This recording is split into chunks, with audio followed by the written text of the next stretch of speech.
الذين آمنوا ولم يلبسوا إيمانهم بظلم أولئك لهم الأمن وهم مهتدون.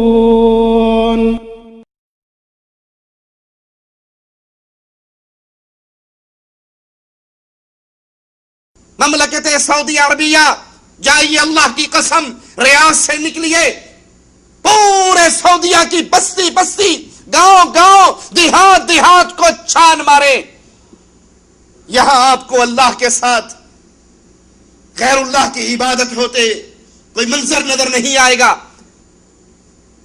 قبروں کی پوجا کا کوئی منظر پورے سعودی عرب کے اندر نظر نہیں آئے گا، اور جتنی مبارک قبریں یہاں پر ہیں کہیں اور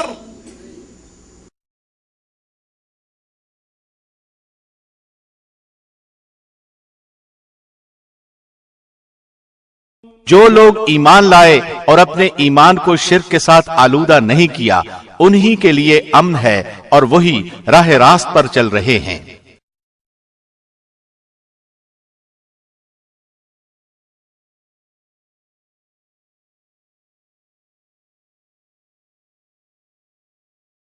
اللہ رحمت فرمائے محمد بن عبد الوہاب، اللہ رحمت فرمائے محمد بن سعود پر، اللہ رحمت فرمائے امام عبد العزیز پر، جنہوں نے اس دھرتی کو قبر پرستی کے بت سے پاک کر ڈالا۔ ان الحمد للہ نحمده ونستعینه ونستغفره ونعوذ باللہ من شرور انفسنا ومن سیئات اعمالنا، من يهده الله فلا مضل له ومن يضلل فلا هادي له، أشهد أن لا إله إلا الله وحده لا شريك له وأشهد أن محمدا عبده ورسوله، أما بعد، أعوذ بالله من الشيطان الرجيم، بسم الله الرحمن الرحيم، الله لا إله إلا هو الحي القيوم، لا تأخذه سنة ولا نوم، له ما في السماوات وما في الأرض، من ذا الذي يشفع عنده إلا بإذنه، يعلم ما بين أيديهم وما خلفهم، ولا يحيطون بشيء من علمه إلا بما شاء، وسع كرسيه السماوات والأرض ولا يؤوده حفظهما وهو العلي العظيم۔ دین اسلام دین توحید ہے۔ توحید وہ بنیادی چیز ہے جس پر اسلام کی پوری بلڈنگ کھڑی ہے۔ مسلمان جتنے بھی عمل کرتا ہے، جتنی بھی نیکیاں کرتا ہے، تمام نیکیوں کی قبولیت کے لیے بنیادی شرط اللہ کی توحید ہے۔ یہ موحد ہے تو اس کی نمازیں قبول ہوں گی، یہ توحید کو سمجھتا ہے، جانتا ہے، اس پہ عمل کرتا ہے، اس کے مطابق زندگی گزارتا ہے تو اس کے روزے قبول ہوں گے، اس کے نفل، اس کا حج، اس کی زکوٰۃ، اس کا جہاد، اس کا صدقہ، اس کی خیرات، تمام چیزوں کی قبولیت کا ایک ہی ذریعہ ہے کہ سب سے پہلے، نماز سے پہلے، روزے سے پہلے، حج سے پہلے، جہاد سے پہلے، صدقے سے پہلے، قتال سے پہلے یہ لا الہ الا اللہ کے پیغام کو جانتا ہو، یہ لا الہ الا اللہ کے معانی کو سمجھتا ہو، یہ لا الہ الا اللہ کا تعارف حاصل کر چکا ہو۔ جس کی بنیاد میں لا الہ الا اللہ ہے وہ تحریک کامیاب ہے، وہ عمل کامیاب ہے، اور جس کی بنیاد میں لا الہ الا اللہ نہیں، وہ عملوں کے انبار بھی لگا دے، زمین و آسمان کے درمیان جو خلا ہے یہ خلا اپنی نیکیوں سے بھر ڈالے، اگر وہ لا الہ الا اللہ کو نہیں سمجھتا، عقیدہ توحید کو نہیں جانتا، اللہ کی وحدانیت کو نہیں سمجھتا، اس کا اللہ پر ایمان ویسے نہیں جیسے اللہ کی کتاب اور امام الانبیاء علیہ السلام کے فرمان ہمیں سمجھاتے اور سکھاتے ہیں، تو اس کی ساری زندگی کے اعمال برباد ہیں۔ قرآن حکیم میں مالک اعلان فرماتا ہے لا یغفر ان یشرک بہ ویغفر ما دون ذلک لمن یشاء، مشرک کو اللہ نے کبھی معاف نہیں کرنا. زانی معاف ہو سکتا ہے, شرابی معاف ہو سکتا ہے, چور معاف ہو سکتا ہے, قاتل معاف ہو سکتا ہے, ڈکیت معاف ہو سکتا ہے. ایک مجرم ایسا ہے جسے قیامت کے دن اس کے لیے نہ کوئی سفارش ہے, نہ شفاعت ہے, نہ معافی ہے, نہ جہنم سے نجات کا کوئی ذریعہ ہے. مسلمان گناہگار, حدیث میں آتا ہے ایک شخص کھڑا ہوگا, مظلوم کھڑا ہوگا, ظالم سے سوال کرے گا. یہ ظالم جس کو مالک معاف کرنے کا فیصلہ کر چکا ہے, اس کو جنت عطا کرنے کا فیصلہ اللہ کر چکا ہے. مظلوم کہے گا اللہ اس نے ظلم کیا تھا, مجھے اس سے بدلہ لے کر دے. آج تیری عدالت ہے. مظلوم سوال کر رہا ہے, مالک بجائے اس ظالم سے لے کر دینے کی, اس کو تو اللہ نے معاف کر دیا, وہ تو اہل جنت میں شامل ہو گیا. اللہ اس سے کہتا ہے اس سے بدلہ لینا ہے یا وہ جنت کا منظر دیکھ, تجھے وہ چاہیے. تو مظلوم کو اللہ اپنی طرف سے, اپنی رحمتوں سے جنت کے اعلی مقام عطا کر کے اس کو راضی کر لے گا, اور جس نے اس پر ظلم کیا اسے معاف کر کے اپنی رحمت سے جنت عطا کر دے گا. ہر ظلم, ہر گناہ, ہر خطا, ہر بیماری, ہر غلطی اللہ کے دربار میں معافی کے لیے پاسبل ہے کہ اللہ اس پر اپنی رحمت فرمائے اور معاف کر دے. ایک گناہ, ایک جرم, ایک خطا, ایک ظلم عظیم ایسا ہے جس کی کبھی معافی نہیں ہوگی, اور وہ شرک ہے. توحید تمام اعمال کی قبولیت کی اساس, قبولیت کی بنیاد. نماز کس کی قبول, روزہ کس کا قبول, حج کس کا قبول, جہاد کس کا قبول, قتال کس کا قبول؟ جو اللہ کی توحید کو مانتا ہے, جانتا ہے, سمجھتا ہے. اور اسی طرح یاد کر لیجئے, توحید کے فوائد میں, توحید کے ثمرات میں مواہب کو ملنا کیا ہے, توحید کا فائدہ کیا ہے؟ دنیا کا امن, دنیا کی ہدایت, سکون, شانتی, وہ اسی عقیدہ توحید کو سمجھنے ماننے میں ہی چھپی ہوئی ہے. پوری دنیا میں امن کب ہوگا, سکون کب ہوگا, اطمینان کب ہوگا؟ جب اس دنیا کے اندر شرک اکبر ختم ہو جائے, یہ دنیا پرسکون رہے گی, دنیا والے عزت کا سانس لیں گے. آئیے اللہ کی کتاب سے سنتے ہیں, الذین آمنوا, ہدایت یافتہ کون, امن پانے والے کون؟ الذین آمنوا, جو لا الہ الا اللہ کہے, اللہ پر ایمان لے کر آئے, اللہ کی وحدانیت کو سمجھے, پھر وَلَمْ يَلْبِسُوا إِيمَانَهُمْ بِظُلْمٍ أُولَئِكَ لَهُمُ الْأَمْنُ وَهُمْ مُهْتَدُونَ.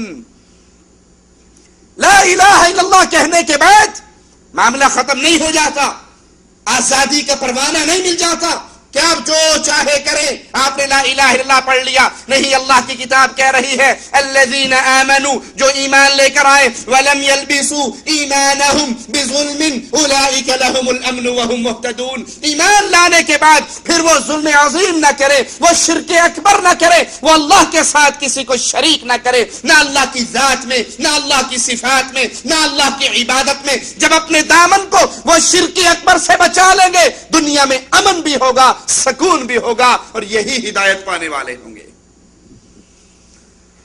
میں آپ کے سامنے تصویر کشی کرتا ہوں جس پیارے ملک کے اندر آپ رہتے ہیں, مملکت سعودی عربیہ. جائیے, اللہ کی قسم, ریاض سے نکلیے, پورے سعودیہ کی بستی بستی, گاؤں گاؤں, دیہات دیہات کو چھان مارے. یہاں آپ کو اللہ کے ساتھ غیر اللہ کی عبادت ہوتے کوئی منظر نظر نہیں آئے گا. قبروں کی پوجا کا کوئی منظر پورے سعودی عرب کے اندر نظر نہیں آئے گا. اور جتنی مبارک قبریں یہاں پر ہیں, کہیں اور کوئی تو پوج رہا ہے اپنے پیروں فقیروں کو, کوئی پوج رہا ہے نشے کرنے والوں کو, کوئی پوج رہا ہے اغوا کرنے والوں کو. کسی کو پوجنے کے لیے کچھ نہیں ملا, اس نے ایبٹ آباد میں گدھا دبا کر اسی کا نام کھوتے شاہ رکھ لیا.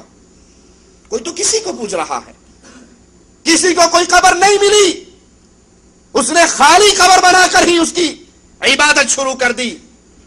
لیکن جتنی پیاری قبریں مملکت سعودی عربیہ کی دھرتی پر ہیں, قبروں میں سب سے افضل قبر محمد الرسول اللہ کی ہے, میرے نبی کے اہل بیت کی ہے, میرے نبی کے گھر والوں کی ہے، میرے نبی کے اصحاب کرام کی ہے، وہ ساری یہاں پر موجود ہے. لیکن جائیے پورے ملک کو چھان ماریے، گاؤں گاؤں گھوم لیجئے، کہیں آپ کو قبروں پہ سجدے نظر نہیں آئیں گے، قبروں کا طواف نظر نہیں آئے گا، قبروں پہ سبز چادریں، کالے جھنڈے، عرس اور میلے، لکی رانی سرکس کے منظر یہ آپ کو نظر نہیں آئیں گے، کیونکہ اللہ کی توحید قائم ہے، لا الہ الا اللہ قائم ہے. غیر اللہ کی پوجا سے یہ معاشرہ پاک ہے. اللہ رحمت فرمائے محمد بن عبد الوہاب، اللہ رحمت فرمائے محمد بن سعود پر، اللہ رحمت فرمائے امام عبد العزیز پر، جنہوں نے اس دھرتی کو قبر پرستی کے بت سے پاک کر ڈالا. اور پھر اس معاشرے میں امن بھی ہے، اس معاشرے میں سکون بھی ہے، اس معاشرے میں ہدایت بھی ہے، اس معاشرے میں راحت بھی ہے. اور اس کے مقابلے پر اپنے معاشروں میں جائیے، اپنے گلی کوچوں میں گھومیے، جہاں پر ہر 4 کلومیٹر کے بعد کسی نہ کسی کی عبادت ہو رہی ہے. قبروں پر طواف بھی ہے، قبروں پر سجدے بھی ہیں، غیر اللہ کے لیے ذبح بھی ہے، غیر اللہ کے لیے پکار بھی ہے. مسجدیں ویران ہیں، دربار آباد ہیں. اگر امن چاہتے ہو، اگر سکون چاہتے ہو، اللہ کی قسم امن نہ ایٹم بم بنانے سے ملتا ہے، نہ فوجوں کی بھرتی سے ملتا ہے. امن ملتا ہے جب یہ پیشانی غیر اللہ کے در سے اٹھ کر رب کے سامنے جھکتی ہے. جب تک اللہ کی عبادت میں غیروں کو شریک کرنے کی بیماری سے ہم توبہ طائب نہیں ہوں گے، اپنے دامن کو نہیں بچائیں گے، انفرادی طور پر بھی اجتماعی طور پر بھی ہم خالص اللہ کی عبادت کرنے والے نہیں بنیں گے، دھرتی پہ امن ہو ہی نہیں سکتا. امن کا ایک ہی راستہ ہے، امن کا ایک ہی ذریعہ ہے. ان حالات میں امن نہیں ہو سکتا. بیت اللہ کا بھی طواف ہو، لال شہباز کی چوکھٹ کا بھی طواف ہو، مینا میں بھی رمی ہو، بابا شہباز کی قبر پہ بھی رمی ہو، بیت اللہ میں بھی آنے والے حج کا ثواب پا کر جائیں، عرسوں پر بھی آنے والے کہیں ہمارے نزدیک بابا جی کے عرس پہ آنا حج کے برابر ہے. جب تک یہ شرک اکبر کا میدان گرم رہے گا، اللہ کی رحمتیں اس دھرتی سے اٹھ جایا کرتی ہے جہاں رب کے ساتھ شریک بنائے جاتے ہیں. تو یہ توحید وہ عقیدہ ہے، یہ توحید وہ دعوت ہے، یہ توحید وہ منہج ہے جس پر چلنے کے بعد انسان ہدایت پا جاتا ہے، انسان دنیا میں امن پا جاتا ہے. گناہوں کی بخشش کا ذریعہ بھی اللہ کی توحید ہے. آئیے رسول کریم صلی اللہ علیہ وسلم کا فرمان سنیں. آقا علیہ الصلوۃ والسلام فرماتے ہیں ما من نفس تموت وهي تشهد ان لا اله الا الله واني رسول الله يرجع ذلك الى قلب موقن الا غفر الله لها. کوئی بھی جان، نبی کا فرمان سنیے، کوئی بھی جان اس بات کا اقرار کرتی ہو لا الہ الا اللہ کہ اللہ کے علاوہ کوئی معبود برحق نہیں. جھوٹے معبود تو ہزاروں ہیں، معبود برحق حق کے ساتھ جس کی عبادت کی جائے وہ اللہ کے علاوہ کوئی نہیں ہے. کچھ لوگ اللہ کے لیے سجدے کر رہے، اللہ معبود برحق ہے، کچھ قبروں پہ سجدے کر رہے، پیروں پہ سجدے کر رہے، بزرگوں پہ سجدے کر رہے. یہ پیر جس کو معبود بنا لیا گیا، یہ شیخ جس کو معبود بنا لیا گیا، یہ معبود باطل ہے. جو جان بھی اس بات کا اقرار کرے، اس کے دل میں یقین ہو، وہ دل کی گہرائیوں سے اس کو تسلیم کرے لا الہ الا اللہ کہ اللہ کے علاوہ کوئی نہیں جس کو مصیبتوں میں پکارا جائے، جس سے شفا مانگی جائے، جس سے رزق مانگا جائے، جس سے اولاد مانگی جائے، جس سے بیماریوں کو ٹالنے کا درخواستیں دی جائیں الا اللہ، سوائے اللہ تعالیٰ کے. اور وہ یہ عقیدہ بھی رکھے کہ میں اللہ کے رسول ہوں صلی اللہ علیہ وسلم، اس پر اسے یقین ہو. امام الانبیاء فرماتے ہیں کہ اللہ تعالی اس کے زندگی کے سارے گناہوں کو معاف فرما دیتا ہے. اب سوچئے، جسے یقین ہو کہ اللہ کے علاوہ کوئی الہ نہیں ہے، اللہ کے علاوہ کوئی مشکل کشا نہیں ہے، اللہ کے علاوہ کوئی حاجت روا نہیں ہے، کیا وہ غیر اللہ کے در پہ جا کے سجدے کر سکتا ہے؟ سجدے تو ہوتے وہی ہیں جہاں امید ہو کہ یہاں کا آنے والا خالی ہاتھ نہیں جاتا، وہیں پہ سجدے کرتا ہے انسان، وہیں پہ اپنے آپ کو ذلیل بنا کر پیش کرتا ہے، اپنے آپ کو کم تر بنا کر پیش کرتا ہے، جہاں اسے امید ہوتی ہے کہ اس در کا منگتا، اس در کا بھکاری خالی جھولی لے کر نہیں، جھولی بھر کے جاتا ہے، اور یہ در صرف عرش والے اللہ کا در ہے۔ گناہوں کی بخشش کا ایک ہی ذریعہ اللہ کی توحید کو سمجھیے اور اللہ کی توحید پہ قائم ہو جائیے۔ امام الانبیاء علیہ الصلوۃ والسلام کا فرمان سنیں، یہ ابن آدم، حدیث قدسی ہے، مالک فرماتا ہے یہ ابن آدم، اے آدم کے بیٹے، اے اولاد آدم، انک لو اتیتنی بقراب الارض خطایا، تو میرے پاس آئے تیری میری ملاقات ہو اس حال میں زمین و آسمان میں جو خلا ہے یہ سارا خلا تیرے گناہوں سے بھرا ہوا۔ ایک روایت میں آتا ہے اس زمین سے آسمان تک کا سفر 500 سال کی مسافت کے برابر ہے۔ آسمان کتنا بڑا ہے، زمین کتنی بڑی ہے، یہ خلا کتنا بڑا ہے۔ اے اہل توحید، اے لا الہ الا اللہ کو سمجھنے والوں، اے اللہ کی توحید کو اپنے دلوں میں بٹھانے والوں، اے اللہ کی توحید کے آوازے کو عام کرنے والوں، اس پکار کو لوگوں کی سماعت سے ٹکرانے والوں، اس دعوت توحید کو لے کر کریا کریا کوچا کوچا گھومنے والوں، مبارک ہو تم کو۔ اللہ کیا فرما رہا ہے، اے آدم کے بیٹے، اگر تو میرے پاس اس حال میں آئے کہ زمین و آسمان کا یہ خلا سارا تیرے گناہوں سے بھرا ہوا ہو، ثم لقیتنی لا تشرک بی شیئا، ایک شرط کے ساتھ، یہ زمین و آسمان کا خلا ہر طرح کے گناہ سے بھر جائے، ایک شرط کے ساتھ، ایک نہ ہو، کون سا؟ جھوٹ نہ ہو، چوری نہ ہو، قتل نہ ہو، زنا نہ ہو، ڈکیتی نہ ہو، کیا نہ ہو؟ شرک نہ ہو۔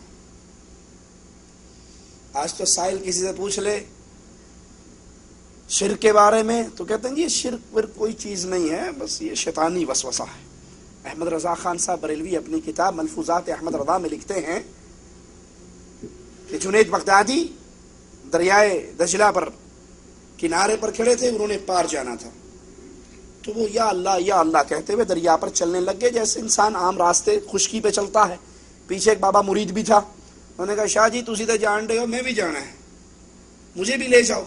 کہا تو کہ یا جنید یا جنید یا جنید، مرید نے کہنا شروع کر دیا یا جنید یا جنید یا جنید، دریا نے اس کو بھی راستہ دے دیا، اب یہ بھی پانی کے اوپر مثل سڑک چل رہا ہے۔ احمد رضا خان صاحب لکھتے ہیں کہ جب یہ مرید عین دریا کے سینٹر میں پہنچا تو شیطان لعین نے اس کے دل میں وسوسہ ڈالا، اور وسوسہ کیا ہے؟ ان کے نزدیک اللہ کی توحید وسوسہ ہے، اللہ کی توحید شیطانی وسوسہ ہے۔ کہ عین دریا میں درمیان میں آ کر شیطان لعین نے وسوسہ ڈالا کہ پیر صاحب جنید بغدادی صاحب تو کہہ رہے ہیں یا اللہ، اور مجھے کہہ رہے ہیں کہ تو کہہ یا جنید۔ جب وہ اللہ کو پکار کر دریا ان کو راستہ دے رہا ہے تو میں بھی اللہ کو ہی پکارتا ہوں۔ کہ میں نے یا جنید کی تسبیح چھوڑی اور میں نے کہا یا اللہ، اور غوطہ کھایا سیدھا اندر، ڈوبتے ہوئے کہا پیر جی میں تو گیا۔ کہا تینوں کہنے کیا سی یا اللہ کہنے نو، بڑا بابی ٹکدا نہیں، کہا یا جنید۔ اس نے ڈوبتے ڈوبتے اندر پانی سے کہا یا جنید، پانی نے پھر اس کے اوپر نکال دیا۔ لا حول ولا قوت الا باللہ، انا للہ و انا الیہ راجعون۔ ارے یہ شرک تو کفار مکہ کے شرک سے بھی بڑا ہوا۔ کفار مکہ کی کنڈیشن مالک کے فرمان میں سنیے، فَإِذَا رَكِبُوا فِي الْفُلْكِ دَعَوُا اللَّهَ مُخْلِصِينَ لَهُ الدِّينَ فَلَمَّا نَجَّاهُمْ إِلَى الْبَرِّ إِذَا هُمْ يُشْرِكُونَ۔ مشرکین مکہ کشتیاں جب ان کی بھور میں پھنس جایا کرتی تھی، لات و عزا کو بھول کر رب کو پکارا کرتے تھے، اور جب وہ آسانیوں میں آتے تھے پھر اللہ کے ساتھ شرک کرتے۔ اور یہاں بیچ دریا کے اس کے دل میں آیا کیوں نہ میں اللہ کو پکار لوں، تو احمد رضا صاحب لکھتے ہیں یہ شیطان لعین کا وسوسہ تھا۔ اور مالک کیا فرما رہا ہے، بندے تیری میری ملاقات اس حال میں ہو، زمین و آسمان کا گیپ گناہوں سے بھر لائے، اس میں ہر طرح کے گناہ ہوں سوائے ایک گناہ کے، ثم لقيتني لا تشرك بي شيئا لاتيتك بقرابها مغفرہ. اے بندے اگر زمین و آسمان کے خلا گناہوں سے بھرے ہوئے شرک والا گناہ اس میں نہ ہوا، میں ساری زمین کا خلا، یہ سارا خلا اپنی رحمتوں سے بھر کے تیرے پاس آؤں گا اور ہر چیز معاف کر دوں گا. اور ایک روایت میں ہے کہ گناہوں کو نیکیوں میں تبدیل کر دیا جائے گا جس پہ اللہ راضی ہے. اس کا یہ مطلب نہیں ہے کہ اب سے رج کے گناہ کرنے شروع کر دینا کہ معافتے ہو ہی جانا سگٹا پینچ کی حرج ہے، معافتے ہو ہی جانا داڑھی منڈنچ کی حرج ہے. یہ جس کے لیے اللہ چاہے گا معاف کرے گا، اور جس کے لیے نہیں چاہے گا اس کو جہنم کی بھٹی میں ڈال کے پھر نکال کر جنت میں بھیجا جائے گا. اللہ اپنی رحمت سے ہمارے گناہوں کو معاف کر دینا، ہمیں اس کی سزا دے کے جنت میں نہ بھیجنا، ہمیں اپنی رحمت سے معاف کر کے اپنی جنتیں عطا فرمانا. توحید وہ عظیم سرمایہ ہے لوگوں کہ اس توحید کو سمجھنے سے ایمان کی مٹھاس انسان کو نصیب ہو جاتی ہے. آئیے رسول کریم صلی اللہ علیہ وسلم کا فرمان سنتے ہیں. آقا علیہ السلام نے فرمایا ثلاث من کن فیہ وجد بہن حلاوت الایمان. جس کے اندر تین باتیں پیدا ہو جائیں، جس کے دل میں تین باتیں پیدا ہو جائیں، اللہ تجھے تیرے پیارے ناموں کا واسطہ ہے، سب سے پہلے کہنے والے کے دل میں اور پھر ہر سننے والے کے دل میں یہ پیدا فرما دے. اللہ انسانوں کے دل تو تیری انگلیوں کے درمیان ہے، تو جیسے چاہتا ہے ان کو موڑ دیتا ہے. اللہ ہمارے دل کے اندر یہ تین باتیں پیدا فرما دے تاکہ ہمارا دل بھی ایمان کے ذائقے کو چکھے. فرمایا جس کے دل میں یہ تین باتیں پیدا ہو جائیں اس نے ایمان کے ذائقے کو چکھ لیا. دوسرے لفظوں میں وہ پکا مومن بن گیا. اس کے ایمان کی گارنٹی محمد الرسول اللہ صلی اللہ علیہ وسلم نے عطا فرما دی. وہ کیا ہے؟ من کان اللہ ورسولہ احب الیہ مما سواہما. سب سے پہلی بات اس کے دل میں جو محبت اللہ اور اس کے رسول کی ہو کائنات میں وہ کسی اور کے لیے. زبان سے کہنے کو ہم جتنے ہیں، بلکہ ہر کلمہ پڑھنے والا، ہر کلمہ پڑھنے والا یہی کہتا ہے مجھے اللہ اور اس کے رسول سے سب سے زیادہ محبت ہے. زبان کچھ اور چیز ہوتی ہے، پریکٹیکل زندگی. اب سوچئے اللہ اور اس کے رسول صلی اللہ علیہ وسلم کی محبت کیا میرے دل میں کائنات کی ہر محبت پر غالب ہے؟ میں آپ کو مثال دے کے سمجھاتا ہوں، باقی ساری مثالیں خود فٹ کر لینا. ایک مثال میں دیتا ہوں. بیگم صاحبہ کہتی مولوی نال میرا گزارا نہیں ہوتا. تو کتنے داڑھی رکھ کے مولوی جانا نہیں. وہ پہلے والے سسٹم جو تھا نا وہ ٹھیک تھا. ہاں نہ پتہ لگتا تھا یہ وہ بچہ ماں باپ کے درمیان میں سویا ہوا اندھیرے میں، رات کا پہر، بچے کو پیاس لگی، اس نے ماں کے منہ پہ ہاتھ پھیرا وہ بھی صاف، ابو کے منہ پہ ہاتھ پھیرا وہ بھی صاف. وہ پریشان ہو کے بیٹھ گیا میری ماں کے لیے میرا پیو کیڑا. اللہ نے مرد بنایا، کہتے ہیں سانو لوڈ نہیں، ہمیں دوسری پارٹی میں اللہ رہنے دے، اس پارٹی میں جانے کی ہمیں ضرورت. بیگم صاحبہ کہتی ہے داڑھی شیو کر دو، اللہ اور اس کے رسول کا حکم ہے اس کو معاف کر دو. میں ایک مثال دیتا ہوں، باقی مثالیں ساری اس کے اوپر اپنے آپ خود فٹ کر لینا. بیگم کہتی ہے یہ داڑھی والے کے ساتھ نہیں رہنا. نبی فرما رہے ہیں وفر اللحا، داڑھیوں کو معاف کرو، داڑھیوں کو بڑھاؤ، ان کو ان کے حال پہ چھوڑ دو. او کما قال علیہ الصلوۃ والسلام. اب آپ کے دل میں اللہ اور اس کے رسول کی محبت زیادہ ہے یا بیگم کی، قوم کی، قبیلے کی، دوستوں کی، ماں باپ کی، نفس کی محبت زیادہ ہے؟ کس کی مانتے ہیں؟ فیصلہ خود کر لینا. اگر آپ کو رہنا ہے تو یہ گھر کے دروازے کھلے ہیں، نہیں رہنا وہ دروازہ کھلا ہے، چل تیرا خروج نہائی مارتا ہوں میں، اللہ اور نہیں دے دے گا.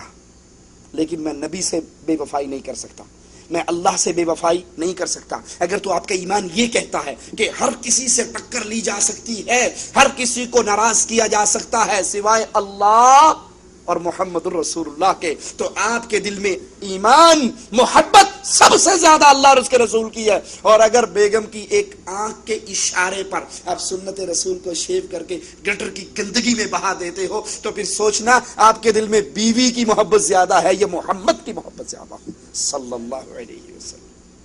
زبان سے ہر کوئی کہتا ہے اپنے گھروں میں لوٹو، محمد کریم پردے کا حکم دے رہے، بیوی نہیں مان رہی، آپ کس کو رائج کر رہے ہو؟ نبی کریم شادی بیاہ کر کے دکھایا، میرے نبی نے، ہندوؤں نے بھی کر کے دکھایا، آپ کس کے مذہب پر چل کر شادی کر رہے ہو؟ اس طرح A to Z مسائل کو سمجھتے جاؤ اور تولتے جاؤ، میرے دل میں اللہ رسول کی محبت زیادہ ہے یا میرے دل میں خیر اللہ کی محبت زیادہ ہے؟ تو جس کے دل میں اللہ اور اس کے رسول کی محبت ہر محبت پر غالب آ جائے، اس نے ایمان کے ذائقے کو چکھ لیا۔ اور دوسری بات، امام الانبیاء فرماتے ہیں وَإِن يُحِبُّ الْمَرْءَ لَا يُحِبُّهُ إِلَّا لِلَّهِ، وہ کسی بھی آدمی سے محبت کرے صرف اس بنیاد پر کرے کہ یہ اللہ کا نیک بندہ ہے۔ محبت کی بنیاد کیا ہو؟ میں انڈین ہوں، یہ انڈین ہے، میں پاکستانی ہوں، یہ پاکستانی ہے، میں پٹھان ہوں، یہ پٹھان ہے، میں پنجابی ہوں، یہ پنجابی ہے، میں سندھی ہوں، یہ سندھی ہے۔ یہ محبت کی بنیاد نہیں ہے۔ ہاں جی بالکل ٹھیک ہے، وہ فلاں بندے کا رشتہ ہمارے گھر میں آیا، دین ایمان کے لحاظ سے تو ہمیں بالکل مقبول ہے، لیکن دیکھو نا ہم بلوچ اور وہ مسلی تیلی کمار، ہماری اب اتنی اونچی ذات ہے، ان کے ساتھ کیسے اٹیچمنٹ ہو سکتی ہے؟ تو اس کا مطلب ہے یہ لوگوں سے اللہ کے لیے محبت نہیں کر رہا۔ کسی بھی انسان سے محبت ہو، محبت کی ایک وجہ ہے یہ اللہ کے دین پہ چلنے والا، یہ اللہ کی توحید کو ماننے والا، یہ اللہ کی شریعت پہ عمل کرنے والا، اس لیے میں بھی اس سے محبت کر رہا۔ اور تیسری وجہ، ایمان کا ذائقہ چکھنے کا تیسرا طریقہ، دو تو یہ ہو گئے، تیسرا یہ ہے کہ وہ کفر میں لوٹنا اس کو ایسے لگے جیسے آگ میں چھلانگ مارنا۔ قوم قبیلے کے ہاتھ سے مجبور ہو کر قبروں پہ سجدہ کر آنے والوں، برادری کی ناراضگی برداشت نہ کرتے ہوئے دودھ کی سبیل بابا جی کی قبر پہ چلانے والوں، کیا آپ جس کفر سے اللہ نے آپ کو نکالا ہے، جس شرک کی وادی سے اللہ نے آپ کو نکالا ہے، آپ چند لوگوں کی ناراضگی برداشت نہ کر سکے اور آپ نے بھی اسی راستے پہ چلنا شروع کر دیا کہ کیا کریں، قوم، برادری، بیوی، بچے، قبیلہ کیا کہے گا؟ تو سمجھ لیجیے آپ نے ایمان کے ذائقے کو نہیں چکھا۔ ایمان کا ذائقہ وہ چکھ رہا ہے جس کے دل میں اللہ اور اس کے رسول کی محبت سب سے بڑی ہو، اور وہ کسی سے محبت کرے تو اللہ کے لیے کرے۔ واپس کفر کے وادی میں اترنا اس کے لیے اتنا ہی دردناک ہو جتنا زندہ آگ میں جل جانا برا لگتا ہے۔ تو توحید پوری ہوتی ہے ان تین باتوں پر، اور جس کے دل میں توحید پیدا ہو جائے، توحید کے عقیدے کو سمجھ لے، مان لے، یقین کر لے، اس کا دل ایمان سے بھر جاتا ہے۔ توحید شرک سے برات کا سبب ہے۔ جب انسان اللہ کی وحدانیت کو سمجھتا ہے تو شرک اس انسان سے جدا ہو جاتا ہے۔ عبداللہ بن سلام کہتے ہیں کہ ہم رسول اللہ صلی اللہ علیہ وسلم کے ساتھ جا رہے تھے کہ آپ نے ایک آواز دینے والے کو سنا، وہ آواز دے رہا تھا اشہد ان لا الہ الا اللہ واشہد ان محمد رسول اللہ، میں گواہی دیتا ہوں اللہ کے علاوہ کوئی الہ نہیں ہے اور محمد کریم صلی اللہ علیہ وسلم اللہ کے رسول ہیں۔ تو اللہ کے نبی صلی اللہ علیہ وسلم نے فرمایا وَأَنَا أَشْهَدُ أَلَّا يَشْهَدُ بِهَا أَحَدٌ إِلَّا بَرِيءٌ مِّنَ الشِّرْكِ، اس کی گواہی سن کر، اس کا لا الہ الا اللہ کا واضح سن کر، محمد کریم کی رسالت کا اقرار سن کر آپ نے فرمایا لوگوں میں گواہی دیتا ہوں جو بندہ اللہ کی توحید کو مانے، میری رسالت کو مانے، ایسے بندے کے بارے میں محمد کریم کی گواہی ہے کہ یہ شرک سے بری ہو چکا ہے۔ لیکن جو لا الہ الا اللہ کو سمجھ کے، لا الہ الا اللہ کے مفہوم کو جان کر، لا الہ الا اللہ کے تقاضوں کو سمجھ کے اسے پڑھتا ہے، اس پہ ایمان بناتا ہے، اس کی دعوت دیتا ہے، اس کے لیے یہ گارنٹی ہے۔ اور جو لا الہ الا اللہ کی تسبیح بھی پھیرتا رہے، قبروں کے طواف بھی کرتا رہے، غیر اللہ کے لیے سجدے بھی کرتا رہے، غیر اللہ کی نذر و نیاز بھی دیتا رہے، تو اس نے اصلاً لا الہ الا اللہ کو سمجھا ہی نہیں ہے۔ توحید وہ عظیم سرمایہ ہے کہ دنیا اور آخرت کی نجات، نفع، اس کی گارنٹی اسی توحید کو سمجھنے اور ماننے میں ہے۔ سیدنا انس فرماتے ہیں رسول اللہ صلی اللہ علیہ وسلم نے فرمایا من قال لا الہ الا اللہ، جو لا الہ الا اللہ کہے، جو لا الہ الا اللہ کے اقرار کرے، پھر یہ اس کو زندگی میں یہ گواہی اس کے لیے ضرور فائدہ مند ہوگی. اس کے اوپر جو مصیبتیں آئیں، جو آئیں، اس کی گناہوں کا کفارہ بن جائیں، یہ لا الہ الا اللہ کا اقرار اس کے لیے اس دنیا کے اندر بھی اور آخرت کے اندر بھی فائدہ مند ہے. ایک صحابی نے ایک کافر کو گرا لیا اور جب تلوار اٹھائی اسے قتل کرنے کے لیے تو اس نے کہا لا الہ الا اللہ. صحابی نے سوچا، غالباً سیدنا خالد بن ولید نے، کہ یہ تو ڈر کے پڑ رہا ہے، تو اس کو قتل کر دیا. رسول اللہ صلی اللہ علیہ وسلم تک خبر پہنچی. آپ نے کہا تو نے اسے قتل کر دیا اور وہ کہہ رہا تھا لا الہ الا اللہ. کہ اللہ کے نبی صلی اللہ علیہ وسلم وہ لا الہ الا اللہ ڈر کے کہہ رہا تھا، نیچے گرا ہوا تھا، میں اس کے سینے پر چڑھا ہوا تھا، میں نے اس کو قابو کر لیا تھا، میری تلوار اٹھ چکی تھی، وہ اٹھی ہوئی تلوار کو دیکھ کر اس نے ڈر کے کہہ دیا لا الہ الا اللہ. امام الانبیاء علیہ الصلوۃ والسلام نے فرمایا کیا تو نے اس کا دل چیر کر دیکھا تھا کہ وہ ڈر کے کہہ رہا ہے؟ قیامت کے دن تیرا کیا حال ہوگا جب وہ اللہ کے دربار میں لا الہ الا اللہ کے اس کلام کو لے کر آئے گا، کہے گا اللہ میں نے یہ پڑھا تھا، اس کے باوجود مجھے قتل کر دیا گیا، کہ اللہ میں اس کے اس عمل سے بری ہوں. لا الہ الا اللہ وہ عظیم سرمایہ ہے، توحید وہ عظیم نعمت ہے. اس کے فوائد میں سے ایک بہت بڑا فائدہ کہ اس کا اقرار کرنے والا دنیا اور آخرت کے اندر اس کی فائدے کی گارنٹی اللہ تعالی کی طرف سے ہے. جو شخص اس کو مان لے، اس کو تسلیم کر لے، اس پر یقین کر لے، اس کے مطابق زندگی گزار لے، وہ نہ یہاں پہ خسارہ پانے والا ہے نہ وہاں پہ خسارہ پانے والا. رسول کریم صلی اللہ علیہ وسلم ایک سفر سے آ رہے، جنگل کے اندر فجر کے وقت ایک چرواہے کی آواز سنتے ہیں. آواز لگانے والا آواز لگاتا ہے اللہ اکبر اللہ اکبر. اللہ کے نبی فرماتے ہیں انت علی الفطرہ، تو فطرت سلیم پر ہے کہ اللہ کی کبریائی کو تسلیم کرتا ہے. اس نے پھر آواز لگائی اشہد ان لا الہ الا اللہ. امام الانبیاء نے فرمایا نجوت من النار، تو لا الہ الا اللہ کا اقرار کر کے جہنم کی آگ سے نجات پا چکا ہے. جو اللہ کی توحید کو سمجھ لے، لا الہ الا اللہ کو مان لے، اس کا اقرار کر لے، یہ اس کے لیے جہنم سے نجات کا اعلان ہے. توحید وہ عظیم سرمایہ ہے، وہ عظیم سرمایہ ہے کہ مواحد کے لیے قیامت کے دن رسول اللہ صلی اللہ علیہ وسلم کی شفاعت ہوگی. اللہ کے نبی کی سفارش، اللہ کے نبی کی شفاعت کا حقدار قیامت کے دن مواحد ہوگا، توحید کو سمجھنے والا. سیدنا ابو ہریرہ رضی اللہ عنہ وارضاہ فرماتے ہیں کہ اللہ کے نبی نے فرمایا میری شفاعت کا سب سے زیادہ حقدار وہ ہے من قال لا الہ الا اللہ خالصا من قلبه او نفسه، جس نے دل و جان سے خالص ہو کر لا الہ الا اللہ کہا ہوگا، قیامت کے دن محمد کریم کی شفاعت کا یہ حقدار ہوگا. وہ اللہ کے نبی کی شفاعت کے حقدار نہیں جو آواز لگاتے ہیں نہ میں کعبے گیا نہ 100 طواف کیتے، نہ میں گنگا گیا نہ میں اشنان کیتے، نہ میں نمازاں پڑھیاں نہ میں تسبیح پھیرے، نہ میں روزے رکھے. بلے شاہ نو مرشد ملیا انہیں ایویں ہی جا بخشایا.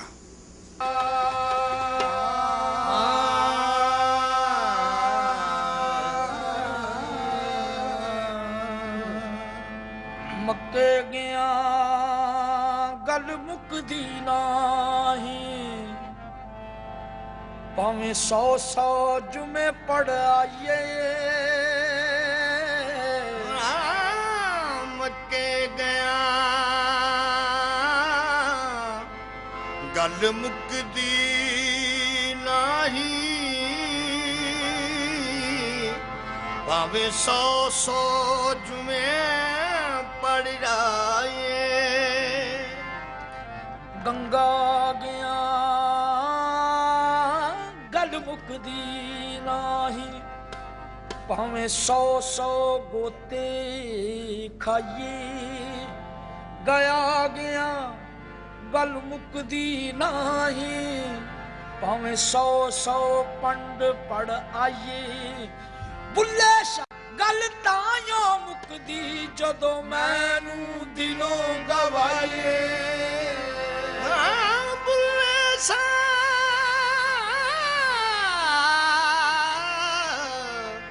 گل تائیوں مکدی جدوں مینوں دلوں گوائیے نہ میں پوجا پاٹ جو کیتی تے نہ میں گنگا نہایا نہ میں 5 نمازاں پڑھیاں تے نہ میں 5 نمازاں پڑھیاں نہ تسبیح کھڑکایا نہ میں 30 روزے رکھے نہ میں چلا کمایا بلے شاہ نو مرشد ملیا انہیں ایویں جا بخشایا بلے شاہ نو مرشد ملیا انہیں ایویں جا بخشایا کہتا نہ میں نے نمازیں پڑھی نہ میں نے روزے رکھے نہ میں نے حج کیا نہ میں نے طواف کیا نہ میں نے اللہ کا ذکر کیا کچھ نہیں کیا بلے شان و مرشد ملیا انہیں ایویں کیا بخشایا میری باپ پھڑ گیا تو معافی کرا کے جنت بھیج دیتا جنت نہ ہوئی خالہ جی کا بڑا ہو گیا جو چاہے بخشوا کے جنت دے دے جنت جانے کا اصول جنت جانے کی شرط اللہ کے نبی فرما رہے ہیں میری شفاعت کا حقدار وہ ہوگا جس نے لا الہ الا اللہ کہا اور صرف نبی اس لا الہ الا اللہ کے اقرار پہ رکے نہیں بلکہ فرمایا خالصا من قلبہ او نفسہ دل و جان سے خالص ہو کر اس نے لا الہ الا اللہ کا اقرار کیا کیا معنی دل و جان سے خالص ہونے کا معنی کیا ہے لا الہ الا اللہ کہنے کے بعد پھر کبھی اس نے غیر اللہ کو نہیں پکارا کبھی یا علی مدد کے نعرے نہیں لگائے کبھی یا رسول اللہ مدد کے نعرے نہیں لگائے کبھی قبروں کا طواف نہیں کیا کبھی قبروں پہ سجدہ نہیں کیا کبھی غیر اللہ کے لیے نظر نہیں دی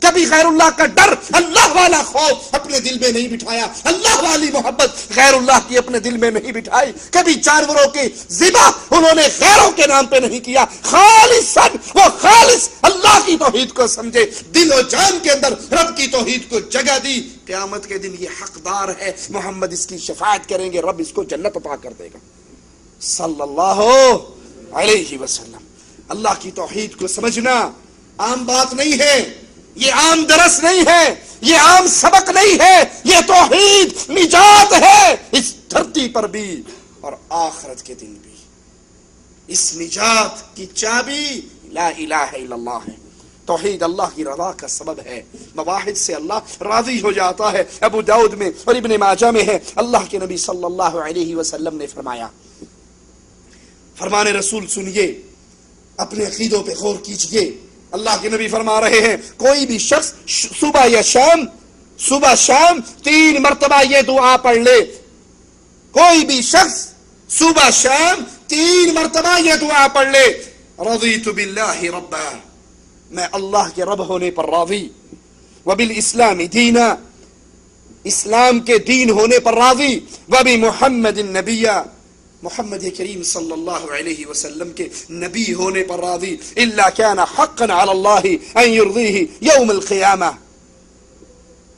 تو اگر وہ 3 مرتبہ صبح شام یہ دعا پڑھ لیتا ہے اللہ کے نبی فرماتے ہیں اس کا اللہ پر اس کی رحمت سے یہ حق ہوتا ہے کہ اللہ قیامت کے دن اسے راضی فرمائیں گے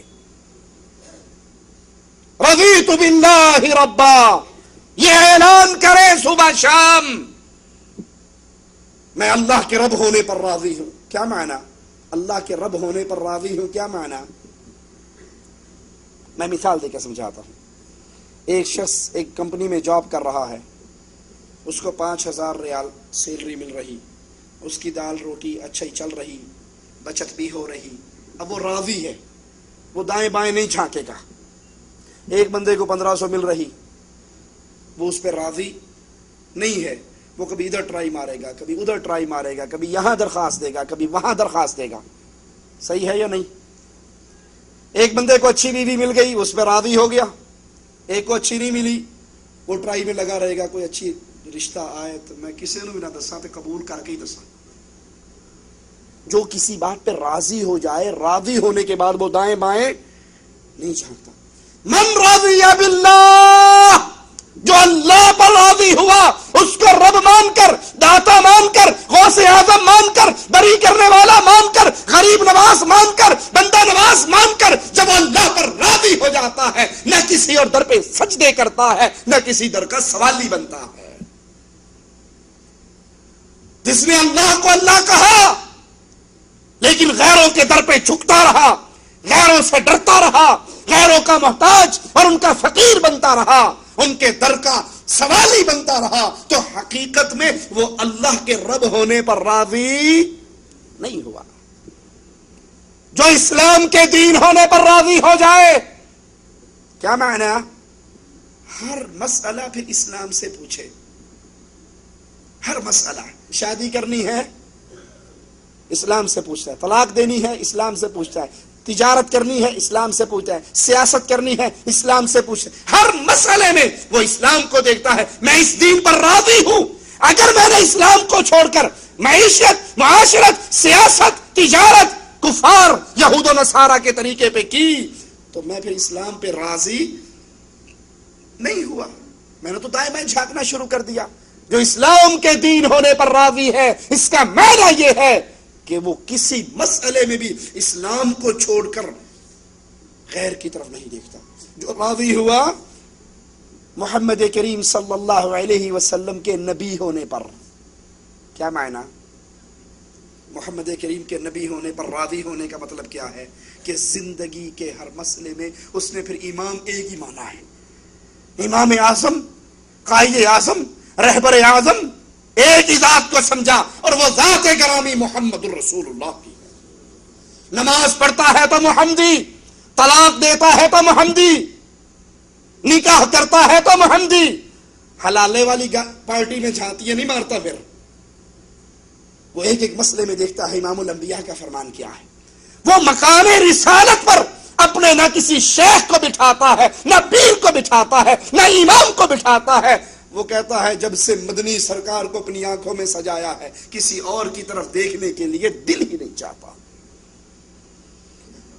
میں کسی اور کو امام کب پکڑوں، پیر کب پکڑوں، شیخ کب پکڑوں، مرشد کب پکڑوں، جب میں محمد کریم پر راضی نہ ہوں. مثال سے سمجھ لیجئے، کسی آدمی کی دوستی ایم پی اے سے ہو، صوبائی اسمبلی کے ممبر سے ہو، اس کی کوشش ہوگی نا کہ کوئی ایم این اے نال بھی یاری لانی چاہیے. کئی کام ایسے ہیں جو ایم پی اے نہیں کر سکتا، اس کے لیے ایم این اے کا ٹیلی فون چاہیے ہوتا ہے. کوئی ایسا جگاڑ لگاتے ہیں کہ کسی ایم این اے سے بھی دوستی ہو جائے. اور جس کی ایم این اے سے ہو، اس کے دل میں ہوتا ہے کہ کوئی وفاقی وزیر اگر میرا دوست بن جائے نا، پھر میرے جو اڑے ہوئے مسئلے ہیں وہ سارے حل ہوتے ہیں. اور جس کی وفاقی وزیر سے دوستی ہے، وہ کیا چاہتا ہے کہ اگر وزیر اعظم نال سلام دعا ہو جائے نا، گل ہی موقع پھر وزیر اعظم، صدر، ان سے دوستی، بادشاہ سے دوستی. کیوں؟ ایم پی اے والا ایم این اے کے بارے میں کیوں سوچتا ہے؟ کہ وہ جانتا ہے ایم این اے کا مقام ایم پی اے سے زیادہ ہے. ایم این اے والا وفاقی وزیر کے بارے میں کیوں سوچتا ہے؟ وہ کہتا ہے اس کا مقام اس سے زیادہ ہے. وزیر اعظم کے بارے میں کیوں سوچ رہا ہے؟ وہ جانتا ہے اس کا مقام اس سے زیادہ ہے. اچھا، جس کی دوستی وزیر اعظم یا صدر سے یا بادشاہ سے لگ جائے، وہ کبھی سوچے گا یار کسی ایم این اے سے بھی دوستی ہونی چاہیے؟ مینو کی لوڑ ہے ایم این اے دی؟ میری ڈائریکٹ وزیر اعظم سے بات ہے، میری ڈائریکٹ بادشاہ سلامت سے بات ہے، میری ڈائریکٹ صدر مملکت سے بات ہے. کوئی بغداد کی گلیوں میں پیر ڈھونڈتے ہوئے گم ہو گیا، کوئی بریلی کی گلیوں میں گم ہو گیا، کوئی دیوبند کے دروازوں پہ خاک چھانتا رہا. ہم نے پیر مانا ہے، امام مانا ہے، مرشد مانا ہے، قائد مانا ہے امام اعظم محمد الرسول اللہ کو صلی اللہ علیہ وسلم. ہمیں نہ کوفہ جانے کی حاجت ہے، نہ بغداد جانے کی حاجت ہے، نہ بریلی جانے کی حاجت ہے، نہ دیوبند جانے کی حاجت ہے. کیوں؟ اس لیے ہم نے اس کو امام مانا ہے. اس سے بڑا نہ پیدا ہوا ہے نہ ہوگا. امام اعظم محمد الرسول اللہ، قائد اعظم محمد الرسول اللہ صلی اللہ علیہ وسلم. جو راضی ہوا محمد کریم کے نبی ہونے پر، اس نے جنت کی، اس نے ایمان کی مٹھاس کو چکھ لیا. لیکن یاد کر لو، نبی پہ راضی وہی ہوتا ہے جو حدیث رسول کو سن کے اپنے سینے سے لگا لیتا. نبی پہ راضی ہونے والے حدیث سننے کے بعد یہ نہیں کہتے حدیث تو ٹھیک ہے پر ہمارے مذہب میں نہیں ہے. حدیث تو ٹھیک ہے، بخاری میں آیا ہے ہمیں پتا ہے، مسلم میں ہے ہمیں پتا ہے، حدیثیں بھی ٹھیک ہیں، حدیثوں پر بھی محدثین کا اتفاق ہے، ضعیف بھی نہیں ہے، موضوع بھی نہیں ہے، من گھڑت بھی نہیں ہے، لیکن چیکے چنانچے چونکے جس پیر کا لڑ میں نے پکڑا ہے نا وہ ایسے نہیں فرماتے. مطلب کیا ہوا؟ تو نے اس پیر کی بات کو فوقیت دی ہے اور محمد کی بات کو نیچے گرا دیا ہے صلی اللہ علیہ وسلم. اس کا معنی ہے تو نبی کے نبی ہونے پر راضی. صحابی کہہ رہے ہیں اللہ کی بندیوں کو اللہ کے گھروں میں آنے سے نہ روکو. رسول اللہ کی حدیث ہے صلی اللہ علیہ وسلم. سگا بیٹا کہہ رہا ہے با وہ نبی کا دور تھا، فتنے نہیں تھے، آج کے دور میں فتنے بہت بڑھ گئے ہیں، میں روکوں گا. کہا میں نے تجھے حدیث رسول سنائی اور تو نے پھر کہا میں روکوں گا، میں مرتے دم تک تجھ سے دوبارہ کلام ہی نہیں کروں گا. وہ نبی کو نبی ماننے میں راضی ہے جنہوں نے احادیث رسول کو پیروں فقیروں اماموں بزرگوں ولیوں کی بات کو مان کر ٹھوکر حدیث کو مار دی. حدیث تو ٹھیک ہے لیکن ہماری فقہ میں نہیں ہے، ہمارے بزرگوں نے یہ نہیں سکھایا. ساری بزرگی، ساری امامت، سارے بڑائی، ان کی بڑائی ختم ہو جاتی ہے محمد کے سامنے صلی اللہ علیہ وسلم. ہماری باتوں کو سن کر کوئی یہ نہ کہے ہم پیروں کو نہیں مانتے، اماموں کو نہیں مانتے. ہم سب کا احترام کرتے ہیں محمد کے احترام کے بعد صلی اللہ علیہ وسلم. محمد کریم کو نبی مانیے، پھر زندگی کا ہر مسئلہ اس پہ ایک نظر رکھو میرے آقا نے کیا کیا. میرے نبی جماعت کرا رہے، دوران نماز جوتے اتار کے سائیڈ پہ رکھ دیے، سلام پھیرا تو ہر صحابی کے جوتے اتر چکے تھے. کسی صحابی نے دلیل نہیں پوچھی، کیونکہ نبی کریم کا فرما دینا، نبی کریم کا عمل کرنا، آپ کے سامنے کوئی عمل ہو اور آپ کا خاموش ہو جانا اس عمل کو دین بنا دیتا ہے. آپ نے پوچھا میرے صحابہ تم نے جوتے کیوں اتارے؟ کہا آقا آپ نے جو اتار دیے تھے، آپ نے جو اتار دیے تھے. یہ محبت ہے، یہ اتباع ہے. نبی کا عمل، نبی کا فرمان وہ ایسی عزت رکھتا ہے کہ اس کے سننے کے بعد پھر یہ نہیں ہاں جی آپ سے ہم نے حدیثیں تو سن لی، پڑھ بھی لی ہیں، لیکن میں اپنے مولوی صاحب سے مشورہ کرنے کے بعد دیکھوں گا. حدیث رسول سن کر، حدیث رسول کا علم حاصل کر کے پھر اس حدیث کی منظوری کے لیے مولوی کے سائن چاہیے. اس سے بڑی بدنصیبی اور کیا ہوگی. لوگوں توحید انسان کو جہنم سے نجات دلواتی ہے. یہ عقیدہ توحید کا فائدہ ہے، اس کا ثمر ہے کہ انسان جہنم کی آگ سے بچ جاتا ہے. بخاری و مسلم میں ہے، امام الانبیاء، امام کائنات، امام اعظم محمد الرسول اللہ صلی اللہ علیہ وسلم فرماتے ہیں من شہد اللہ الہ الا اللہ وان محمد رسول اللہ حرم اللہ علیہ النار. جو گواہی دے لا الہ الا اللہ محمد الرسول اللہ کی، اللہ اس کے چہرے کو جہنم کی آگ پہ حرام کر دیتا ہے. اگر لا الہ الا اللہ کی گواہی دینے کے بعد شرک اکبر باقی رہے، غیر اللہ کی پوجا باقی رہے، اللہ کے شریک بنانے کی بد عادت باقی رہے، تو انسان جہنم کی آگ سے کبھی نہیں بچ سکتا. اور اب تو یہ عادت بطور ثواب کی جاتی ہے. اللہ کا شریک بنا کر اس کو بھی نیکی سمجھ کے بناتے ہیں. ایک ذاکر کی گفتگو میں سن رہا، وہ کہنے لگا علی مشکل کشا ہے، علی مشکل کشا ہے. میں کیا چیز ہوں؟ قرآن سے پوچھو. اللہ انا للہ و انا الیہ راجعون لا حول ولا قوت الا باللہ. زبان تھر تھراتی ہے ان جملوں کو دہراتے ہوئے. صرف اس اللہ کے ساتھ کیے گئے شرک کے آوازے کو ننگا کرنے کے لیے اپنے رب سے معافی مانگ کر میں اس کفر کو بیان کر رہا ہوں تاکہ آپ کی آنکھوں پہ پڑے ہوئے پردے گر جائیں. اللہ محتاج علی کا ہے. میں کیا ہوں؟ قرآن سے پوچھو. اللہ کا سہارا بھی علی ہے. لا حول ولا قوت الا باللہ. انا للہ و انا الیہ راجعون. مشکل میں چارہ علی میں کیا ہوں قرآن سے پوچھو رب کا بھی سہارا علی. جب شرک اکبر اس درجے پر پہنچ جائے، اللہ کے ساتھ شراکت اس حد تک پہنچ جائے، رب محمد کی قسم وہاں پہ پھر یہ لا الہ الا اللہ کہنے کا فائدہ نہیں ہوگا. یہ فائدہ تب ہے جب اس پہ یقین ہو، یہ خالص دل کے ساتھ کہا جائے اور دل سے ہر طرح کی شرک کی نجاستیں نکال کے پھینک دی جائیں، اللہ کی توحید کو مان لیا جائے، تو پھر مبارک ہو کہ توحید کا عقیدہ سمجھنے والے کے چہرے پر اللہ جہنم کی آگ حرام کر دیتا ہے. بخاری و مسلم میں ہے، امام الانبیاء فرماتے ہیں فَإِنَّ اللَّهَ حَرَّمَ عَلَى النَّارِ مَنْ قَالَ لَا إِلَهَ إِلَّا اللَّهُ يَبْتَغِي بِذَلِكَ وَجْهَ اللَّهِ، جو اللہ کو راضی کرنے کے لیے لا الہ الا اللہ پڑھے، اقرار کرے، ایمان لائے، اللہ ایسے انسان پر جہنم کی آگ کو حرام کر دیتا ہے. مقصود کیا ہو لا الہ الا پڑھنے کا؟ کہ اللہ راضی ہو، اور جس کی منشا یہ ہو کہ بابا جی راضی ہو جائیں. وہ مظفر آباد سے نکلتے ہوئے سہیلی سرکار کے دربار میں 50 روپے اس لیے ڈالے، 50 روپے ڈالتا، پھر بابے کی قبر کی طرف منہ کر کے ہاتھ جھکاتا ہے، ہاتھ مانتا ہے، سر جھکاتا ہے، بابا جی پلی کرے آجے. اس کا یہ ڈر ہے دل میں، بابے کو اگر صبح صبح پیسے نہ دیے چلتی گاڑی کو الٹ دے گا، برباد کر دے گا. آج کا دودھ اگر 11ویں والے بابے کے نام پہ نظر نہ دی بھینس مار دے گا. اس کے لا الہ الا اللہ کا اعتبار نہیں ہے، کیونکہ اس نے اس مرضی سے پڑھا نہیں کہ اللہ راضی ہو، اس نیت سے اس کلمے کو اقرار نہیں کیا کہ اللہ راضی ہو. اللہ تو صرف وحدہ سے راضی ہوتا ہے، اہل شرک سے رب راضی نہیں ہوتا.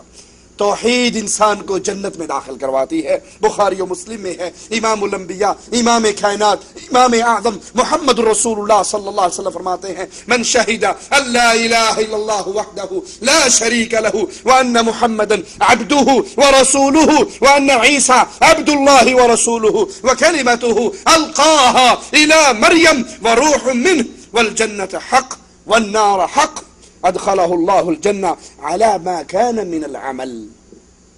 یہ حدیث پورا عقیدہ ہے. امام الانبیاء فرما رہے ہیں جس نے یہ گواہی دی کہ اللہ وحدہ لا شریک ہے، کوئی اس کا شریک نہیں، کوئی اس کا بیٹا نہیں، کوئی اس کے نور کا ٹکڑا نہیں، محمد کریم نور من نور اللہ نہیں، بلکہ وہ وحدہ لا شریک ہے ذات و صفات و عبادت میں. اور یہ گواہی دی کہ محمد صلی اللہ علیہ وسلم عبدہ و رسول، اللہ کے بندے ہیں اور اللہ کے رسول ہیں. اور یہ گواہی دی کہ عیسیٰ اللہ کے بندے ہیں اور اللہ کے رسول ہیں، اللہ کا کلمہ تھا جو اللہ نے مریم کی طرف القاء کیا اور اپنی روح اس میں پھونکی. جنت حق ہے، جہنم حق ہے. جس نے یہ عقیدہ بنا لیا، یہ ایمان بنا لیا، اس کے عمل کیسے بھی ہوں اللہ تعالیٰ اس کو جنت میں داخل کر دیتا ہے. لیکن آج جو تعلیم ہمیں دی جا رہی ہے اس میں تو جنت سے مذاق کیا جاتا ہے، اس میں تو جنت کو ٹھٹھا کیا جاتا ہے. عزیز میاں قوال بڑا مشہور قوال ہے، اس کی قوالی کے چند جملے آپ بھی سنیے. وہ کہتے ہیں جنت جو ملے تو لا کر میں خانے میں رکھ دینا. میں خانہ سمجھتے ہیں نا شراب خانے کو. انا للہ و انا الیہ راجعون. انہوں پتہ مینوں ملنی تے ہے نہیں، جنہ مرضی مذاق کر چھڈا، پیڑے تے لتری نکلے جان. نبی صلی اللہ علیہ وسلم قدم آگے بڑھاتے رہے جنت کے لیے. فرمایا اللہ نے مجھے جنت دکھائی، میں اس کی طلب میں 2 قدم بڑھا. نبی اس کی طلب میں آگے بڑھے، اپنے صحابہ کو یہ تعلیم دی. ایک صحابی کھجوریں کھا رہے، نبی نے فرمایا اٹھو کفار سے لڑو، اگر تمہیں یہ کفار قتل کر دیں تم اللہ کی جنت میں داخل ہو جاؤ گے. وہ صحابی 3 کھجوریں کھا چکے، 4 کھجوریں بھی ہاتھ میں ہیں، کہنے لگے یہ 4 کھجوریں ختم کروں پھر کافروں سے لڑوں، قتل ہو کر جنت میں جاؤں. بڑی لمبی زندگی ہے. کھجوروں کو زمین پہ پھینکا، کافروں سے پھڑ گئے، شہید ہوئے، جنت میں پہنچ گئے. ایک ٹانگ سے معذور صحابی گھر سے نکلے، بیٹوں پوتوں نے کہا آپ نے بڑے بڑے مار کے نبی کے ساتھ لڑے، آپ معذور ہیں، کہاں جا رہے ہیں؟ اللہ نے اجازت دی ہے گھر بیٹھ جاؤ.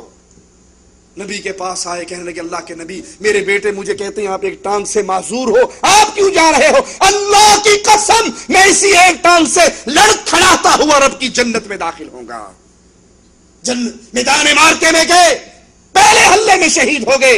امام الانبیاء نے فرمایا سچا تھا، رب نے سچا کر دکھایا. یہ رب کی جنت میں لنگڑاتا ہوا چل رہا ہے. یہاں جنت کی تعلیم ہے. میدان احد میں اللہ کے نبی نے فرمایا من یردہم عنا وہو رفیقی فی الجنہ، کون ان دشمنوں کو ہم سے دور کرے گا، رب جنت میں اس کو میرے قریب کر دے گا. اور یہاں قوال کیا تعلیم دے رہے ہیں، جنت جو ملے لا کر میرے میخانے میں رکھ دینا، کوثر کو میرے چھوٹے سے پیمانے میں رکھ دینا. انا للہ و انا الیہ راجعون. اللہ نے اپنی نبی کو تسلیہ دی کوثر عطا کرنے کی باتیں کر کے، انا اعطیناک الکوثر، ہم نے آپ کو کوثر عطا کی، جس میں اللہ کے نبی اپنی امت کا استقبال کریں گے. لیکن یہ قوال اس حوض کوثر کا مذاق اڑاتے ہوئے کہہ رہا ہے کوثر ملے تو میرے چھوٹے سے پیمانے، پیمانہ سمجھتے ہیں جس میں شراب ڈال کے پی جاتی ہے، میرے پیمانے میں رکھ دینا. ارے میت میری جا کر نہ ویرانے میں رکھ دینا بلکہ پیمانوں میں دفنا کر میخانے میں رکھ دینا. مجھے کفن نہ دینا بلکہ شراب کے جتنے پیمانے ہیں وہ میرے جسموں پہ رکھ کر مجھے قبرستان بھی نہ لے جانا، مجھے شراب خانے کے اندر رکھ دینا. ساقی درے میں خانہ ابھی بند نہ کرنا. کہتے ہیں شراب خانے کے چوکیدار، ساقی شراب پلانے والے، ابھی شراب خانے کا دروازہ بند نہ کرنا، ساقی درے میں خانہ ابھی بند نہ کرنا، شاید مجھے جنت کی ہوا راس نہ آئے. ہو سکتا ہے اللہ مجھے جنت دے دے اور جنت کا موسم، جنت کی ہوا مجھے اچھی نہ لگے، مجھے سکون شراب خانے میں لگے تو بوا نہ بند کری، میں ہو سکتا واپس آ جاؤں. ارے جنت جو ملے لا کر، ہاں بھیا، جنت جو ملے لا کر میں خانے میں رکھ دینا اور کوثر کو میرے چھوٹے سے پیمانے میں رکھ دینا. ارے میت نہ میری جا کر ویرانے میں رکھ دینا بلکہ پیمانوں میں دفنا کر میں خانے میں رکھ دینا. ایک کام اور کریں، ساقی درے میں خانہ ابھی بند نہ کرنا، شاید مجھے جنت کی ہوا راس نہ آئے. میں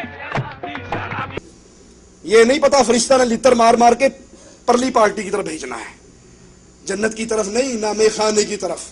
وہاں جہنم میں زخمیوں کا خون پینے کے لیے، وہاں جہنم میں وہ مائے حمیم، وہ کھولتا ہوا پانی جو انسان کے پیٹ میں جائے گا، اس کی انتڑیاں کٹ کٹ کے باہر نکل آئیں گی. رب کی جنت سے یہ مذاق، رب کے انعام سے یہ مذاق، جس کے لیے صحابہ دعائیں کرتے رہے، جس کے لیے رسول کریم ان صحابہ کو تبلیغ کرتے رہے، اس جنت کا خوشیاں، اس جنت کی باتیں کر کے صحابہ کے ایمان کو بڑھاتے رہے. آج ان قوالوں کی یہ جرت کہ حوض کوثر کا بھی مذاق اڑا رہے ہیں اور رب کی جنت کا بھی مذاق اڑا رہے ہیں. اور ہماری بے دینی کا یہ حال، کتنے ہی گھرانے ہیں، کتنی ہی گاڑیاں ہیں، کتنی ہی بسیں ہیں جہاں پر فجر کے بعد قرآن کی بجائے قوالی شریف چلتی ہے جو نیرا کفر ہے. میری ایک بات کو یاد کر لینا، گانے سننا گناہ ہے، لیکن قوالی سننا، ہو سکتا ہے انسان کو قوالی سن کر انسان وادی ایمان سے نکل کے کفر میں داخل ہو جائے. گانے کے اندر تو ساز اور موسیقی اور بے حیائی، بدکاری اور زنا کی باتیں ہیں، قوالی کے اندر تو رب کو گالی دی جاتی ہے. ایک قوال سید چشتی قوال کہتا ہے نعوذ باللہ ثم نعوذ باللہ ثم نعوذ باللہ، نقل کفر نہ باشد، نہ اللہ رہے گا نہ بندہ رہے گا، ساری خدائی کا مالک محمد رہے گا.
انا للہ و انا الیہ راجعون۔ لوگوں اللہ کے لیے رب کی توحید کو سمجھو، اللہ کے لیے شرک کے بڑھتے ہوئے اس طوفان کو سمجھو، اپنی اولاد کو تو بچا لو، اپنے گھر والوں کو بچا لو، اپنی بستی والوں کو بچا لو، اپنی جان کو بچا لو، وگرنہ اگر یہ شرک کا طوفان ہمارے ایمان کی دیواروں کو توڑ گیا پھر ٹھکانہ جہنم کی دہکتی ہوئی آگ کے علاوہ کچھ نہیں ہو سکتا۔ ابو موسیٰ اشعری فرماتے ہیں میں اللہ کے نبی کے پاس آیا، میری قوم کے کچھ لوگ بھی تھے، آپ نے فرمایا خوش ہو جاؤ، پچھلوں کو خوشخبری دے دو، من شہید اللہ الہ الا اللہ صادقا دخل الجنہ، جس نے صدق دل سے گواہی دے دی اللہ کے علاوہ نہ الہ ہے، نہ مشکل کشا ہے، نہ حاجت روا ہے، نہ غوث اعظم ہے، نہ بری کرنے والا ہے، نہ غریب نواز ہے، نہ بندہ نواز ہے، نہ بندہ پرور ہے، نہ اولاد دینے والا ہے، نہ شفا دینے والا ہے، نہ بیماریاں ٹالنے والا ہے، نہ کشتی پار لگانے والا ہے، نہ سجدوں کے لائق، نہ رکوع کے لائق، نہ نظر کے لائق، نہ نیاز کے لائق، نہ محبت کے لائق، نہ اس خوف کے لائق جو اللہ ہے، اس کے شریک کوئی اور نہیں۔ جس نے سچے دل سے یہ کہا وہ جنت میں داخل ہو گیا۔ اللہ ہم سب کو اپنی جنت میں داخل فرمائے، اللہ ہمارے دل میں اس ایمان کو پیدا فرمائے۔ صحیح مسلم میں ہے ابو ہریرہ فرماتے ہیں اللہ کے نبی نے فرمایا اشہد ان لا الہ الا اللہ وانی رسول اللہ، جس نے یہ گواہی دے دی اللہ کے الہ ہونے کی، محمد صلی اللہ علیہ وسلم کے رسول ہونے کی، لا یلقى اللہ بہما عبد غیر شاکر فیہما الا دخل الجنہ، جو یہ دو گواہیاں لے کر اللہ کے دربار میں جائے اس شرط پہ کہ وہ اس میں شک نہ کرتا ہو۔ ہر جگہ پہ آپ کو یہ دعوت ملے گی، کلمہ پڑھنے کے بعد یقین ہو، شک نہ ہو۔ شک کس کو ہے؟ جو یہاں پہ مسجد میں اللہ کے لیے سجدہ کرے، قبر پہ پیروں کے لیے سجدہ کرے، اس کو لا الہ الا اللہ میں شک ہے۔ جو یا اللہ مدد بھی کہے اور یا فرید مدد کے نعرے بھی لگائے، اس کو لا الہ الا اللہ پر شک ہے۔ جو نبی کی حدیث سن کر امام کی بات، پیر کی بات، مولوی کی بات کی وجہ سے نبی کی حدیث کو ٹھوکر مار کے کہے ہمارے مذہب میں نہیں ہے، اس کو محمد رسول اللہ کے نبی ہونے میں شک ہے۔ اور جو بغیر شک کے اللہ کے پاس جائے، نبی فرماتے ہیں اللہ اس کو جنت میں داخل کر دے گا۔ امام الانبیاء نے فرمایا جاؤ لوگوں میں اعلان کر دو من شہید اللہ الہ الا اللہ وجبت لہ الجنہ، جس نے لا الہ الا اللہ کا اقرار کیا اللہ اس پہ اپنی جنت کو واجب کر دیتا ہے۔ سیدنا عمر فرماتے ہیں امام الانبیاء نے فرمایا من شہید لا الہ الا اللہ دخل الجنہ، جس نے لا الہ الا اللہ کہا اللہ اس کو جنت میں داخل کر دیتا ہے۔ سیدنا جابر فرماتے ہیں امام الانبیاء نے فرمایا من مات لا یشرک باللہ شیئا، من مات، جو اس حال میں مرا لا یشرک باللہ شیئا، اس نے اللہ کے ساتھ کسی کو شریک نہ بنایا، نہ پکار میں، نہ عبادت میں، نہ رکوع و سجود میں، نہ نظر میں، نیاز میں، نہ طواف میں، نہ ایک ایک عبادت جس کا حقدار اللہ تھا اس نے اس کا شریک عبادت میں کسی کو نہیں بنایا، دخل الجنہ، یہ موحد مرے گا اور رب کی جنت میں داخل ہو جائے گا۔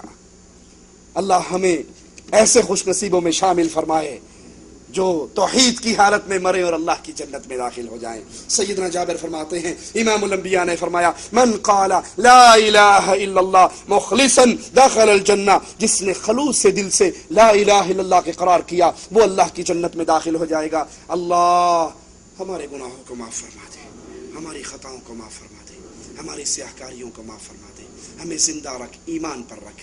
اللہ ہم سے راضی ہو جا، اللہ ہماری خطاؤں کو معاف فرما دے۔ اللہ ہمیں اس حال میں اپنے پاس بلانا، اے اللہ تو ہم سے راضی ہو، اے اللہ تو ہم سے راضی ہو، اے اللہ تو ہم سے راضی ہو کر ہماری خطاؤں اور ہمارے گناہوں کو معاف کر چکا ہو۔ اللہ ہمیں اس حال میں اپنے پاس بلانا کہ تو ہماری خطاؤں کو معاف فرما کر ہمارے لیے جنت کے فیصلے کر چکا ہو۔ اے اللہ ہمیں اس توحید کی ہم اور غم کو سمجھنے کی توفیق عطا فرما۔ اللہ ہمارے دل کے اندر یہ غم بھر دے کہ ہم تیری لا الہ الا اللہ کی آوازیں کو لے کر اپنے بھائیوں تک اس دعوت کو پہنچائیں، کتاب کے ذریعے، سی ڈی کے ذریعے، کیسٹ کے ذریعے، کسی کو درس میں لا کر۔ جو میری طاقت ہے اگر میں اپنی زبان سے سمجھا سکتا ہوں تو میں اس کو اپنی زبان سے سمجھاؤں، اگر مجھ میں سمجھانے کی ہمت نہیں کتاب اس کو دوں، کیسٹ اس کو دوں، سی ڈی اس تک پہنچاؤں، اس کو کھینچ کے اپنے ساتھ اہل توحید کے درسوں میں، پروگراموں میں لے کر آؤں۔ یاد کر لو لوگو، اگر کسی انسان کی محنت سے کوئی ایک بندہ بھی اللہ کی توحید کو سمجھنے والا بن گیا، اس کی ساری نیکیاں قیامت کے دن جہاں اس کے پلڑے میں ہوں گی وہاں آپ کے پلڑے میں بھی ہوں گی۔ یہ تجارت نقصان دہ ہے یا فائدہ مند ہے؟ تو اللہ کے لیے اللہ کے لیے اللہ کے لیے اس توحید کے ہم اور غم کو اپنے دل میں پیدا کرو، اس توحید کی دعوت کو پھیلانے والے بنو۔